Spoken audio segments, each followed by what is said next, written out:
Subscribe to our YouTube channel and press the bell icon for the latest updates. How to merge multiple PDF files into single PDF. We have three separate PDF documents. We want to merge these three documents into one single document.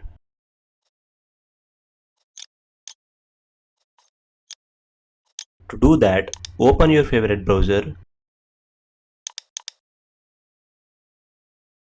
go to ilovepdf.com.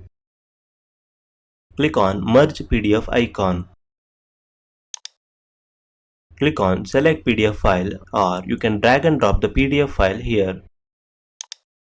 Select the PDF file you want to merge.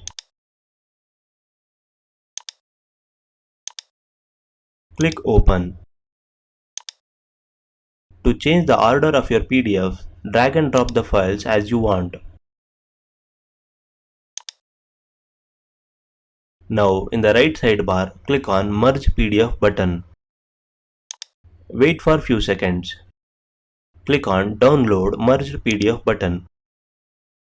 Once the download is complete, click on the arrow next to the file and click on Show in Folder. As you can see, three files are merged into a single PDF document.